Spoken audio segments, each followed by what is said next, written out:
the airport is so quiet. I have this whole tram to myself. I understand why people fly at this time. I'm so tired. I have clearly not packed yet.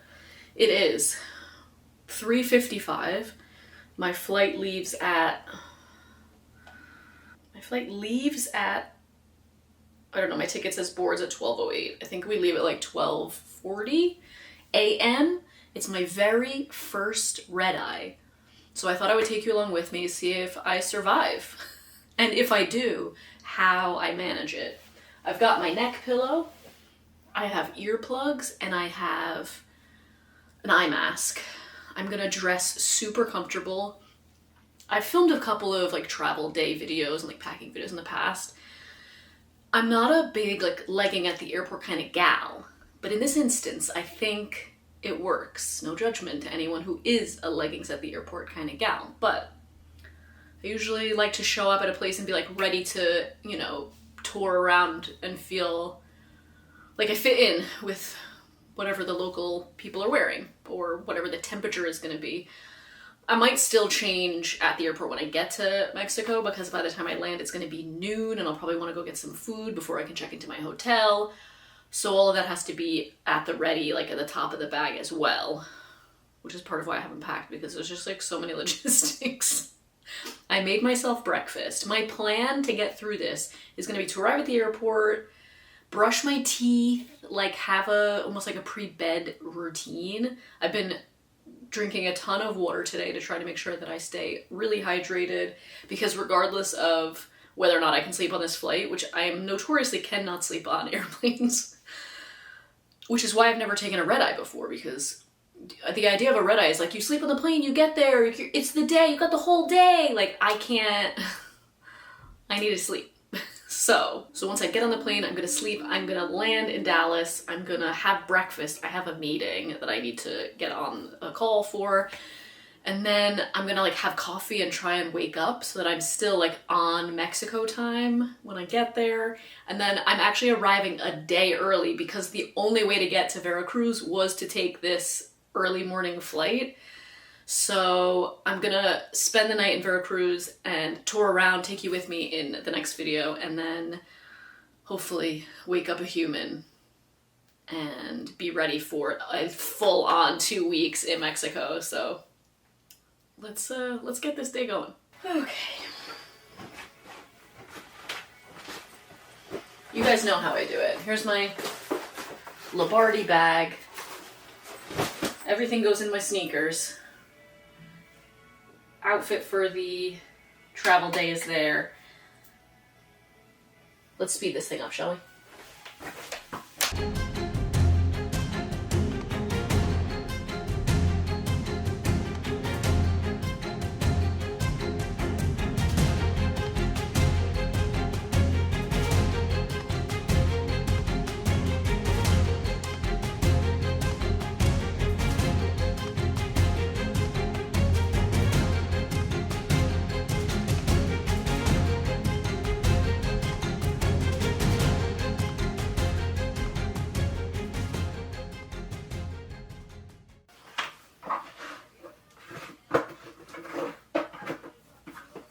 Hat. Will I be wearing it on the airplane? Pretty much.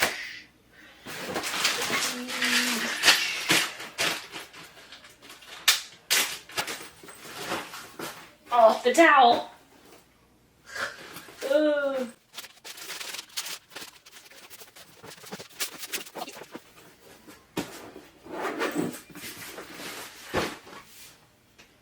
I was hoping I'd be able to fit this dress in, but I think not. Because I have some plans to do a little shopping in Oaxaca. We did it, folks. We did it. We did it. There's room. It closed easily. That's a success. We gotta find Homespinny's hats. Those are the clothes I'm wearing. And these things are going in my carry-on. The bag, this ends up being like my lighter bag now because as this channel grows, so too does the equipment that is required. There are a few other things that I always remember to pack when I travel to Mexico. That is my Life Straw bottle, which allows me to fill up my water in like a tap from the hotel or from a restaurant or from anywhere and drink the tap water safely. This has saved me money. It has saved a ton of plastic. It was something that was really bugging me about traveling to Mexico and always buying plastic bottles, especially when you're not staying for a very long time. It doesn't make sense to buy one of those big refillable bottles. So this has been fantastic. I also always make sure to pack a fan. It might seem silly. I know a lot of people like those electric ones, but you either have to remember to charge it or you need to bring batteries. The old-fashioned way works a treat. If you forget to buy one, you can buy them in a lot of places in Mexico. They're always available in like souvenir shops and stuff. This was from another trip to Mexico, so. Another thing that you never want to forget is bug spray. I put mine in like a little travel bottle because my big bottle is too big to bring as a carry-on. It's natural stuff, which I actually bought in Mexico. It's mostly citronella oil. It smells great, but it leaks a lot, so I always have to like double bag it. And the other thing I always make sure to bring with me when I go to Mexico is an eSIM. So technically I'm not bringing it, but I buy it before I go. eSIMs are super simple. It allows you to use data on your phone while you're traveling, especially abroad. If you are coming from the US, I'm not sure about Canada, but I know that a lot of phone companies in the US charge you a daily rate to use your cell phone abroad, like to use your data package in another country, even in Mexico. So that's not for me. These are way more affordable. It connects to a local network. I've been using Saily now for almost a year, ever since I first worked with them back in May of 2024. I'm excited to be partnering with them again as they sponsor today's video. One of the reasons I really trust Saily is because they are part of the Nord security family, and as you guys know from past videos, I'm a NordVPN user through and through. I've been using them for years. It's a fantastic company, so I knew that I could trust the security of their eSIMs. Of course, you don't need to have data while you're abroad, but for me traveling, there's a few reasons why it's really important for me, and it has nothing to do with the fact that I do this as a job. It's a lot easier just to have Wi-Fi to upload videos and to post on Instagram, but I love to be able to access Google Maps, to be able to navigate around somewhere, even if it's somewhere that I know well. I still want to be able to find the quickest route somewhere, or to look up restaurants. If I see a restaurant on the street corner, it's super busy, I want to like look it up and see what the menu is, or see what some of the reviews are, see what the prices are. And then the other reason is to stay connected via message with all of my people back home so that they know where I am. I can keep in touch and let them know I've arrived somewhere else. And in case of any emergency, I want to be able to contact people without having to find Wi-Fi. So that's really important to me, and it's why I use eSIMs whenever I travel to another country, but especially when I go to Mexico. Let me show you how it works. Okay, the first thing you want to do is download the Saily app. Once you've downloaded it, you can go into it and purchase an eSIM by adding a new eSIM, get a new eSIM. Type in whichever country or region you want. For me, I'd like Mexico. And then you choose which of these you want, depending on how long you're gonna stay, 7 days, 30 days, and how many gig you think you'll use across that time period. I think 3 gig is probably enough. I'm going to hit continue, let it load, and since we have a coupon code, we enter Laura Bronner at checkout to get 15% off. That makes 3 gig for 30 days, a mere $12.74. You can pay with credit or debit, or you can pay with Apple Pay, which is a really easy way to get going. As soon as you pay for your eSIM, Saily will walk you through exactly how to set it up, which is fantastic. You can set it up while you're still at home on Wi-Fi, and then as soon as you land in Mexico or wherever it is you're headed, you can access your eSIM, turn it on, and start using it immediately. And then for the duration of your trip, all you have to do is head back into the Saily app, select your eSIM, and see exactly how much data you have left for your entire trip. It's as easy as that. Check out the link in the description below or in the pinned comment below and use code Laura Bronner at checkout to get 15% off of your eSIM on Saily. Now, let's get back to this very long travel day.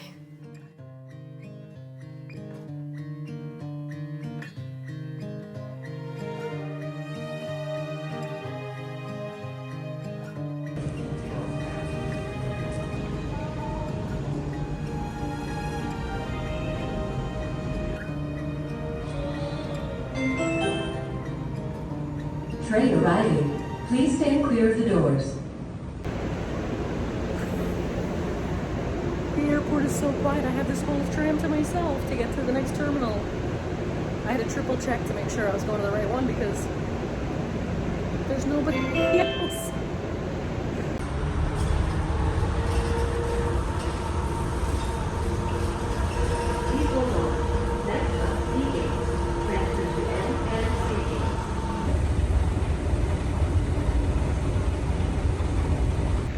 I've also never been through security so quickly. It literally took 3 minutes. Maybe I understand why people fly at this time. It's so, there's no stress. The only stress is trying to stay awake. It's so quiet. All of the stores were closed, so I brushed my teeth and boarded the plane. I fluffed my neck pillow, got my water bottle nearby, and put my bag under my seat. Overall, the aisle seat is not the one. If you want to sleep on a plane, you need a window seat to lean against. A 3.5-hour flight to Dallas was never going to be enough time to sleep and wake rested.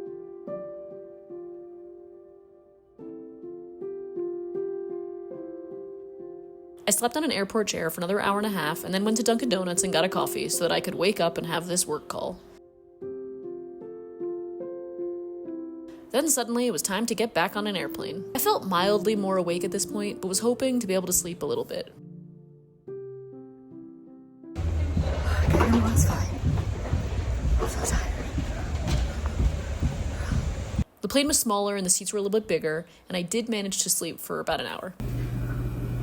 Oh, I can't even jump.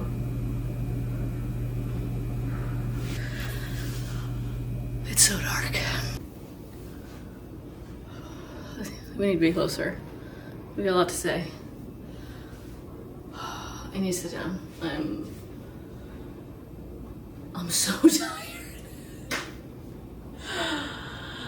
Okay. So that was as hard as I thought it was gonna be, which is why I've never taken a red eye before and why I hope to never take one again. I slept on and off on the main flight, the red eye, but it was just like, it was noisy, and I had an aisle seat, which I think is not the best place to be if you want to sleep. The guy who had the window seat had a plush set up against the wall. And then I slept, the best time I slept was like at the Houston or Dallas airport, and I like curled up on a seat and like put my bag here, and I slept very soundly for like an hour.